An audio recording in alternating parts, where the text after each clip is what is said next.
নমস্কার বন্ধুরা, এই যে ভূতনাথ মন্দির দেখতে পাচ্ছেন, ভূতনাথ মন্দিরে পুজো দিতে এসেছি। আর উল্টো দিকে ডালার দোকান, একাধিক ডালার দোকান আছে, সেখান থেকে ফুল প্রসাদ সংগ্রহ করবেন, করে এখানে পুজো দেবেন।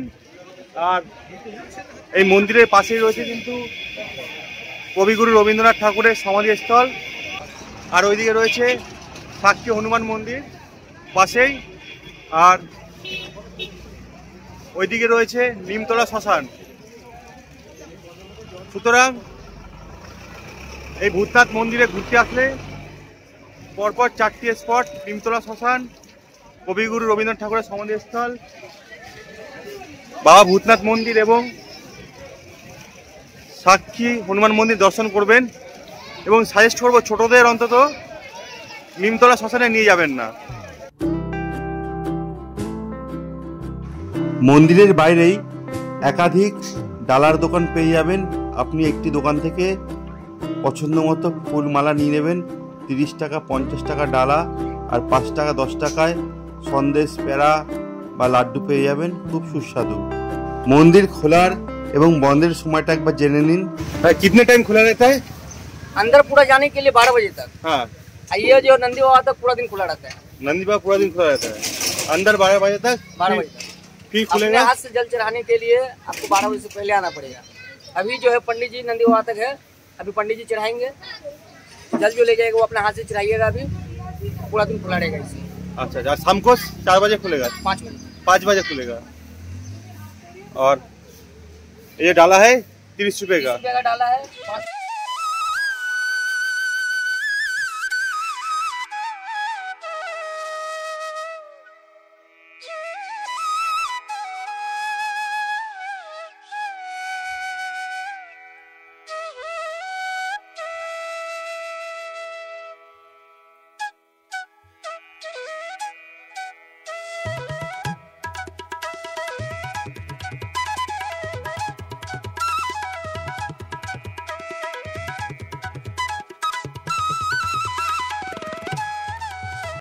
আমরা এবার মূল মন্দিরে প্রবেশ করছি।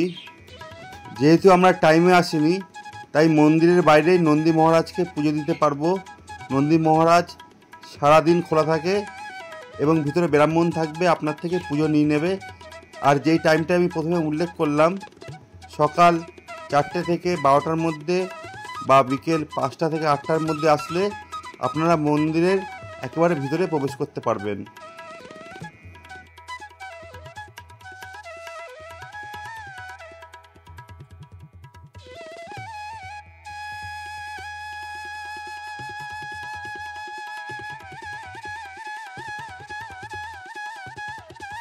মন্দিরের বাইরে কত ছোট ছোট বাচ্চা ছিল, ওরা সারাদিন এখানেই থাকে এবং ভক্তগণদের তিলক লাগিয়ে দেন।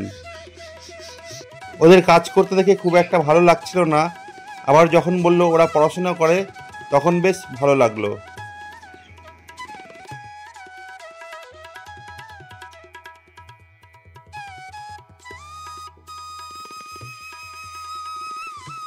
তোমার নাম কি? নাম বলো তোমার। भारती, पिंकी, পিঙ্কি। তোমার নাম?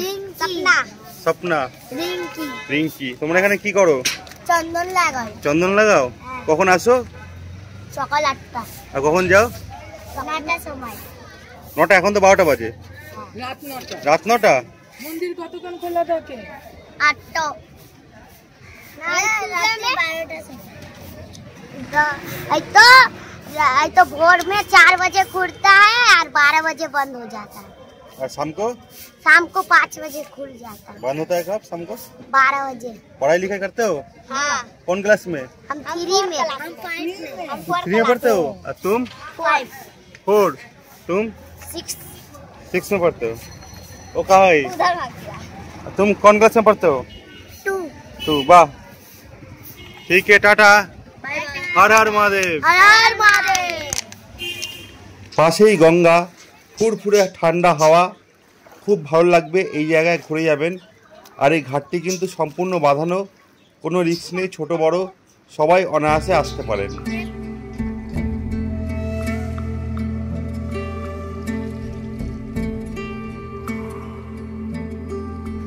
ওপারে দেখতে পাচ্ছেন বাধাঘাট, আর দেখতে পাচ্ছেন 51 ফুটের শিবের মূর্তি আর দ্বাদশ শিবলিঙ্গ কিন্তু এখানে রয়েছে।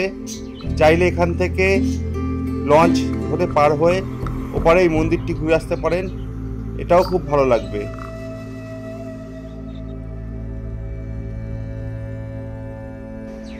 যারা যারা এখনো আমার চ্যানেলটি সাবস্ক্রাইব করেননি অবশ্যই সাবস্ক্রাইব করে দেবেন, কারণ আপনাদের এক একটি সাবস্ক্রাইব কিন্তু আমাকে নতুন নতুন ভিডিও করার জন্য অনুপ্রেরণা জাগায়।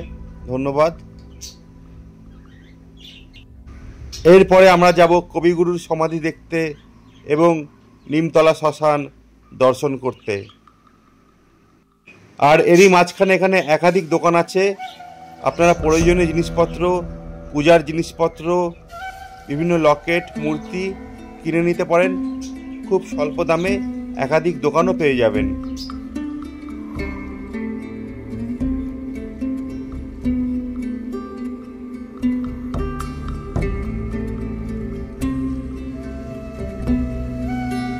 ভূতনাথ মন্দিরের ঠিক বাঁ পাশের গলিতে কবিগুরু রবীন্দ্রনাথ ঠাকুরের সমাধিস্থল। চলুন, এই সরু গলি দিয়েই ভিতর দিকে যেতে হয়। আর ভিতরে একটা পার্কের মতো রয়েছে, খুব সুন্দর পরিবেশ। আর এখান থেকে গঙ্গা দর্শন করতে পারবেন।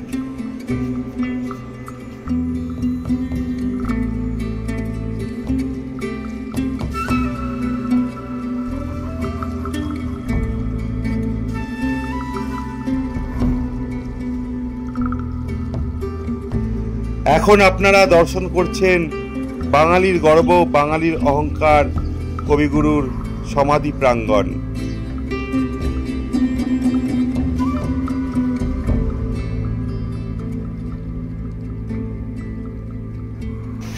এই জায়গাটা খুব সুন্দর, একেবারে গঙ্গার পাশে। এই জায়গাটা আসলে যতটা ভালো লাগবে, আবার কবিগুরুর সমাধি পাশে দাঁড়িয়ে মনটা ভারাক্রান্ত হয়ে পড়বে, তাই একটু খারাপ লাগছে।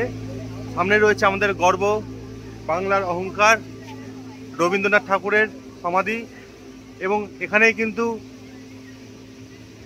পাশেই রয়েছে নিমতলা শ্মশান দেখতে পাচ্ছেন।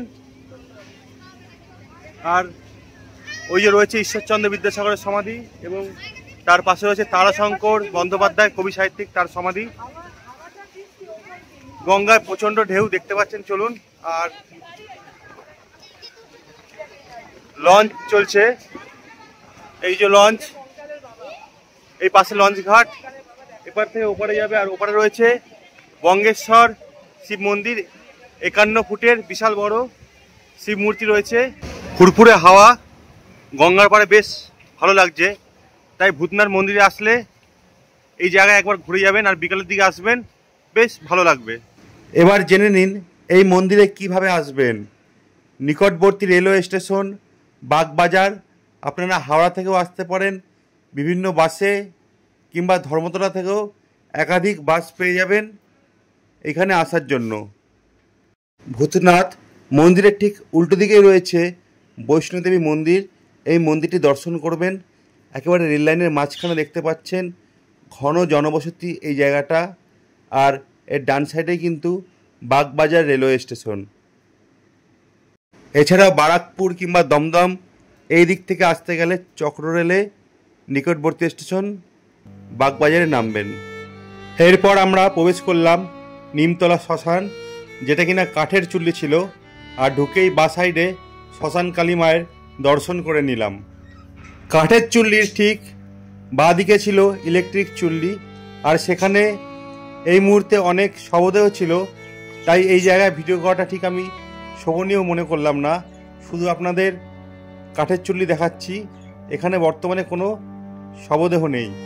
এই মুহূর্তে আমি রয়েছি নিমতলা শ্মশানের সামনে, মানে শ্মশানের ভিতরেই চলে এসেছি।